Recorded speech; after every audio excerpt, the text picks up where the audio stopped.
So if I ask you what is electromagnetic induction, ये एक बहुत बड़ा डिस्कवरी था माइकल फैराडे के द्वारा। तो इसका मतलब क्या है, सपोज़ यहाँ पे अभी एक कॉइल है और यहाँ पे मैंने एक मैग्नेट को रखा है और मैंने कॉइल के साथ कोई भी बैटरी कनेक्ट नहीं किया, जस्ट मैंने क्या कनेक्ट किया, गैल्वेनोमीटर, ठीक है।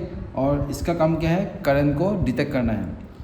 तो जब भी मैं मैग्नेट को मूव कराऊंगा, सपोज़ मैंने नॉर्थ पोल को मूव करवाया टुवर्ड्स द कॉइल, तो मूव करने से क्या होता है, हम लोगों को पता है कि जो मैग्नेट है तो वहाँ से क्या निकलता है, मैग्नेटिक फील्ड लेंस निकलता है। और जो मैग्नेटिक फील्ड लेंस है उसका वो कहाँ से निकलता है, from north pole to south pole. तो जब भी हम लोग मैग्नेट को मूव करते हैं टुवर्ड्स ए कॉइल, तो क्या होता है, जो कॉइल के साथ जुड़ा हुआ, इसके साथ लिंक होता हुआ जो भी मैग्नेटिक फील्ड लेंस है वो क्या होता है, चेंज होता रहता है कंटिन्यूसली चेंज होता रहता है। तो इसी की वजह से क्या होता है, जब भी एक कॉइल के साथ एसोसिएट होने वाला मैग्नेटिक फील्ड लाइंस टाइम के साथ चेंज होता रहता है, तो यहाँ पे एक करंट बनता है और उसी को हम लोग क्या बोलते हैं, इंड्यूस करंट बोलते हैं, ठीक है। और this phenomenon is called electromagnetic induction. मतलब मैग्नेटिक फील्ड चेंज होने से और फील्ड लाइंस चेंज होने से जो भी करंट बनता है, तो this phenomenon is called electromagnetic induction. So यहाँ पे लिखा हुआ है कि when magnetic flux link with a coil changes and EMF induce in the coil, this phenomenon is known as electromagnetic induction. So इसको हम लोग कैसे डिफाइन करते हैं, E = -dφ/dt। और यहाँ पे फाई का मतलब क्या है, मैग्नेटिक फ्लक्स। और मैग्नेटिक फ्लक्स का मतलब क्या है, जैसे कि आप लोगों को पता है कि ये एक मैग्नेट है और इसका नॉर्थ पोल, ये क्या है, साउथ पोल। तो यहाँ से क्या निकलता है, मैग्नेटिक फील्ड लाइंस निकलते हैं।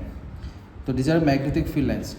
तो ये जो मैग्नेटिक फील्ड लाइंस है, सपोज मैंने एक सरफेस को एज्यूम किया, तो इस सरफेस के थ्रू कितना मैग्नेटिक फील्ड लाइंस क्रॉस हो रहा है, that means amount of magnetic field lines passing through a surface is called magnetic flux.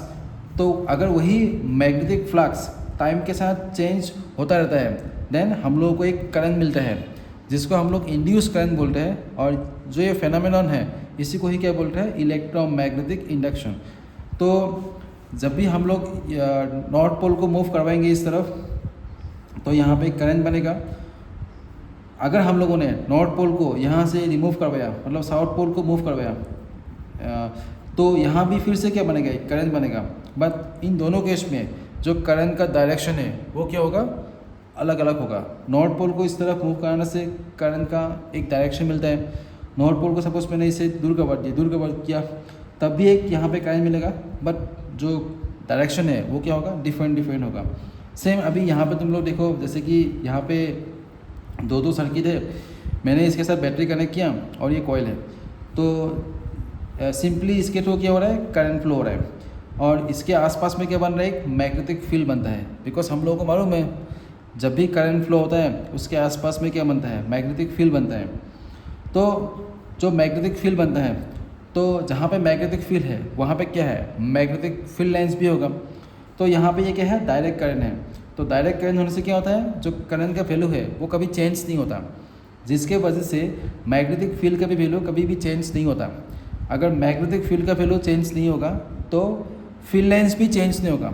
मतलब इसके साथ लिंक होने वाला फील्ड लाइंस वो चेंज नहीं हो रहा है, जिसके वजह से यहाँ पे कोई भी करंट हम लोग को देखने को नहीं मिलेगा। बट यहाँ पे तुम लोग देख सकते हो थर्ड सर्किट में, यहाँ पे मैंने एक इलेक्ट्रिक की को मैंने कनेक्ट किया। अगर हम लोगों ने की को ऑन ऑफ किया, स्विच को ऑन ऑफ किया, तो स्विच ऑन करने से क्या होगा, करंट मिलेगा। ऑफ करने से क्या होगा, करंट नहीं मिलेगा। तो जब भी करंट नहीं मिलते हैं तो फ्लक्स का वैल्यू क्या होगा, कम हो जाएगा। और जब भी करंट मिलता है तो फ्लक्स का वैल्यू क्या होगा, ज़ीरो होगा। मतलब जो दूसरा वाला कॉइल है, इसकी ये जो कॉइल है मैंने, ये कॉइल 1, इसको कॉइल 2 मान सकते हो, इसको प्राइमरी कॉइल, इसको सेकेंडरी कॉइल बोल सकते हो। तो इस कॉइल के साथ जुड़ा होने वाला मैग्नेटिक फील्ड लाइंस वो क्या होता है, चेंज होता रहता है अगर हम लोगों ने इस स्विच को ऑन ऑफ किया। तो इस केस में हम लोग को एक इंड्यूस करंट देखने को मिल सकता है। तो यहाँ पे हम लोग को इलेक्ट्रोमैग्नेटिक इंडक्शन देखने को मिलेगा और यहाँ भी मिलेगा। बिकॉज सिंपली अगर मैं सिंपली बोलो व्हाट इज इलेक्ट्रोमैग्नेटिक इंडक्शन, तो मैग्नेटिक फील्ड चेंज होने से जो करंट मिलता है, तो उसी इवेंट को क्या बोलते हैं, इलेक्ट्रोमैग्नेटिक इंडक्शन बोलते हैं। अभी जहाँ पे करंट मिलेगा तो वहाँ पे सपोज अभी क्या निकलना है हम लोगों को, करंट का डायरेक्शन निकालना है। तो करंट का डायरेक्शन निकालने के लिए यहाँ पे और एक लॉ है जिसको हम लोग बोल सकते हैं कि लेंज लॉ।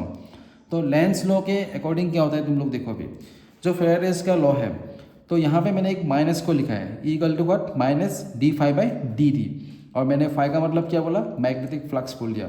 तो d phi by d t का मतलब क्या हुआ, rate of change of magnetic flux with respect to time t. तो यहाँ पे मैंने डी फाई लिखा, डी फाई का मतलब भी क्या है, चेंज इन मैग्नेटिक फ्लक्स, और यहाँ पे मैंने क्या लिखा, डी टी लिखा। तो डी टी का मतलब भी क्या है, चेंज इन टाइम। तो मैग्नेटिक फ्लक्स क्या हो रहा है, टाइम के साथ चेंज हो रहा है। जब भी मैग्नेटिक फ्लक्स टाइम के साथ चेंज होगा तभी क्या बनता है, ईएमएफ बनता है, ठीक है, जिसको हम लोग क्या बोलते हैं, इंड्यूस ईएमएफ। तो अभी उसका डायरेक्शन क्या होगा, तो ये जो नेगेटिव साइन है ये क्या डिफाइन करते हैं, the negative sign indicates the direction of induce EMF, hence the direction of induced current in the loop opposes causes of its generation which is accordance with the Lenz law। तो यहाँ पे देखो, जब भी मैंने suppose मैंने एक यहाँ पे एक कॉइल लिया, सर्कुलर कॉइल लिया, जैसे कि ये मैंने एक सर्कुलर कॉइल को मैंने मान लिया, ठीक है, और मैंने यहाँ पे क्या कनेक्ट किया, एक गैल्वेनोमीटर को कनेक्ट करवा दिया, ठीक है, और यहाँ पे एक मैग्नेट है और ये नॉर्थ पोल, ये साउथ पोल। तो मैंने नॉर्थ पोल को इस तरफ मूव करवाया, किसके तरफ, टुवर्ड्स द कॉइल। तो यहाँ पे क्या बनेगा, करंट बनेगा। क्यों बनेगा, बिकॉज जब भी हम लोग मैग्नेट को मूव करते हैं तो जो फ्लक्स है इसके साथ लिंक होने वाला वो क्या होता रहता है, चेंज होता रहता है, ठीक है। तो उसी की वजह से करंट मिलता है, तो उसी इंड्यूस करंट का भी डायरेक्शन निकालना है। तो अकॉर्डिंग टू लेंज लॉ क्या होता है, तो करंट का देखना, करंट का डायरेक्शन ऐसा होगा, ठीक है, करंट का डायरेक्शन ऐसा होगा कि जिसके वजह से करंट मिल रहा है वो उसी को ही अपोज करेगा। तो यहाँ पे देखो जो कॉइल है, यहाँ पे करंट क्यों मिल रहा था हम लोग को, बिकॉज नॉर्थ पोल ने इस तरफ मूव किया, नॉर्थ पोल ने इस तरफ मूव किया, इसी की वजह से करंट मिला हम लोग को। तो इसको अपोज करना है भी, तो इसको अपोज करने के लिए यहाँ पे क्या होना पड़ेगा, यहाँ भी नॉर्थ पोल जनरेट होना पड़ेगा। अगर यहाँ पे नॉर्थ पोल जनरेट हुआ तो जो करंट का डायरेक्शन होगा वो क्या होगा, एंटी क्लॉकवाइज होगा, ठीक है। अगर मैंने नॉर्थ पोल को इस तरफ यहाँ से दूर किया, दूर लेके गया, तो जब भी मैं नॉर्थ पोल को यहाँ से दूर लेके जाऊँगा तब भी मैग्नेटिक फ्लक्स क्या होगा, चेंज होगा, जिसकी वजह से यहाँ पे करंट मिलेगा। और अकॉर्डिंग टू लेंज लॉ जो करंट का डायरेक्शन होगा वो कैसा होगा कि जिसके वजह से करंट मिल रहा है, जिसकी वजह से वो उसी को ही अपोज करता है, मतलब। तो यहाँ पे सेकेंड सिनेरियो में क्या हुआ, मैंने नॉर्थ पोल को इससे दूर किया तो इसी की वजह से करंट मिला इसको। सो अभी इसको उसको अपोज करना है, मतलब नॉर्थ पोल को जाने नहीं जाना है। अगर नॉर्थ पोल को जाने नहीं जाना है तो यहाँ पे क्या होना पड़ेगा, क्या होना पड़ेगा, साउथ पोल होना पड़ेगा। तो अगर साउथ पोल हुआ तो जो करंट का डायरेक्शन होगा वो कैसा होगा, क्लॉकवाइज होगा। तो यही क्या है बेसिकली लेंज लॉ, और ये पूरा क्या है, इलेक्ट्रोमैग्नेटिक इंडक्शन, ठीक है। Thank you.